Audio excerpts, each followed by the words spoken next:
Okay, for this next video on the lesson, we're still continuing with composition of functions where you plug one function into another. It's just now we're going to be finding specific function values. So for this whole problem, I'm going to be using 3x for f of x, x minus 5 for g of x, and x squared plus 3 for h of x. A wants us to find f of g of 1. So remember, once they give you a function value, you can actually do it faster. We can start by finding what's on the inside.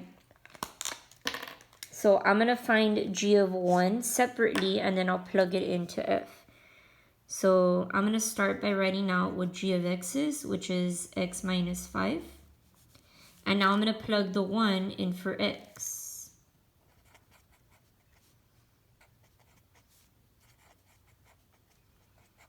So for g of 1, our answer is negative 4. So I did that separately. Now, instead of g of 1 here, I can write negative 4 because that's what it's equal to. So my problem becomes f of negative 4. So it's like we did one problem and we're using our answer to now find the answer to the next problem. So now I'm going to plug negative 4 into f. So let's start by writing out what f of x is.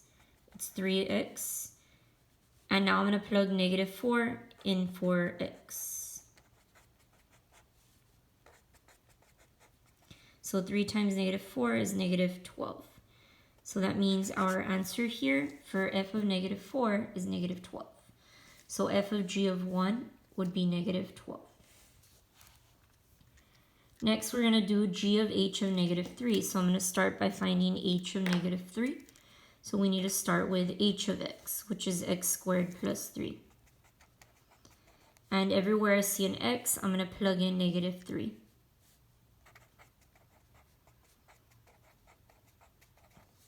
Negative 3 squared is 9, and 9 plus 3 is 12. So h of negative 3 is 12. So I can plug that into our parentheses. Sorry, it's positive 12. So instead of h of negative 3, I'm plugging in 12 now. So now we're going to be using g of x, because that's what's on the outside now. G of x was x minus 5. And for x, now we're plugging in positive 12. And 12 minus 5 is 7. So our answer is 7. For this last section, we're doing h of f of negative 5. So we're going to start with finding f of negative 5. So again, you're always starting with the inside. So I'm going to start by writing f of x, which is 3x. And then we can plug in the negative 5 now. That'll give me negative 15. So instead of writing f of negative 5, we can write negative 15. So now we're finding h of x when x is negative 15. So I'm going to write down h of x, which is x squared plus 3.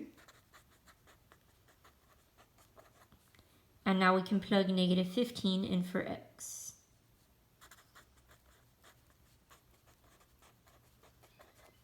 Negative 15 squared is 225, because negative 15 times negative 15 is positive 225. And if we add 3, we get 228 for our answer.